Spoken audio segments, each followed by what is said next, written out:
नमस्कार। प्रस्तुत है आज का चिंतन। भाग्य ने जहाँ छोड़ दिया वहीं पड़ गए और कहने लगे कि हम क्या करें, किस्मत साथ नहीं देती, सभी हमारे खिलाफ हैं, प्रतिद्वंदिता पर तुले हैं, जमाना बड़ा बुरा आ गया है। यह मानव की अज्ञानता के द्योतक पुरुषार्थहीन विचार है जिन्होंने अनेक जीवन बिगाड़े हैं। मनुष्य भाग्य के हाथ की कठपुतली है, खिलौना है, वह मिट्टी है जिसे समय असमय यूं ही मसल डाला जा सकता है। ये भाव अज्ञान, मोह एवं कायरता के प्रतीक है। अपने अंतःकरण में जीवन के बीज बो तथा साहस, पुरुषार्थ, सत संकल्पों के पौधों को जल से सींच कर फलित पुष्पित करो। साथ ही अकर्मण्यता की घास फूस को छांट छांट कर उखाड़ फेंको। उमंग, उल्लास और वायु की हिलोरें उड़ाओ।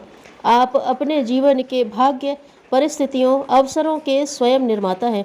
स्वयं जीवन को उन्नत या अवनत कर सकते हैं। जब आप सुख संतोष के लिए प्रयत्नशील होते हैं, वैसी ही मानसिक धारा में निवास करते हैं, तो संतोष और सुख आपके मुखमंडल पर छलक उठता है। जब आप दुखी क्लांत रहते हैं तो जीवन वृत्त मुरझा जाता है और शक्ति का ह्रास हो जाता है। शक्ति की, प्रेम की, बल की, पौरुष की बात सोचिए। संसार के श्रेष्ठ वीर पुरुषों की तरह स्वयं परिस्थितियों का निर्माण कीजिए। अपनी दरिद्रता, न्यूनता, कमजोरी को दूर करने की सामर्थ्य आप में है। बस केवल आंतरिक शक्ति प्रदीप्त कीजिए। महाभारत में कथा आती है कि तुलाधार नाम का एक वैश्य दुकानदारी करता था। गांव में उसकी एक दुकान थी, इसीलिए सभी लोग उसी से सामान खरीदते थे। दिन भर दुकान पर ग्राहकों की भीड़ लगी रहती थी। उसे इसी से फुर्सत नहीं मिलती थी। एक दिन कोई साधु आए और कहने लगे, बेटा तुमने कभी तीर्थ यात्रा की है? तुलाधार ने कहा, नहीं महाराज, मुझे कहाँ समय मिलता है। तो फिर परलोक के लिए क्या कर रहे हो? साधु ने पूछा।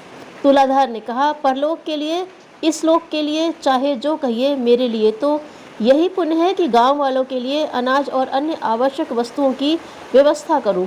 ईमानदारी से 4 पैसे कमाकर अपने परिवार वालों का भरण पोषण करूं, इसी में मुझे संतोष मिलता है।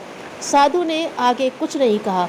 सोचा, ठीक है कि कर्तव्य कर्म का ईमानदारी से निष्ठापूर्वक पालन करना ही सच्चा धर्म है। जो अपनी गलती को खुद देखकर सुधार लेता है और उसका प्रायश्चित कर लेता है, वह साधु है। जो गलती बताने पर मान लेता है और खेद प्रकट करता है, वह सज्जन है। जो गलती मालूम होने पर हट करता है, वह नर पशु है।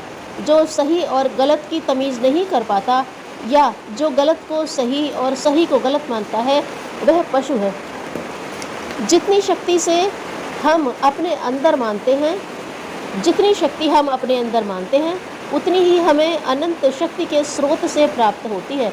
इसलिए अधिकाधिक शक्ति संचय करने के लिए ज्यों ही हम अपनी चेतना और ज्ञान को फैलाते हैं, त्यों ही शक्ति की मात्रा हमारे अंदर बढ़ने लग जाती है। यदि हम प्रयत्न करते रहें कि जितना समय हम जानते हैं उससे अधिक जानें, तो निश्चय ही थोड़े दिनों में बड़े बुद्धिमान बन सकते हैं। जो एक बार दृढ़ निश्चय करके सच्चाई के साथ किसी लक्ष्य की ओर चल देता है, साधन सुविधाएं छाया की भांति उसके पीछे पीछे दौड़ने लगते हैं। धन्यवाद।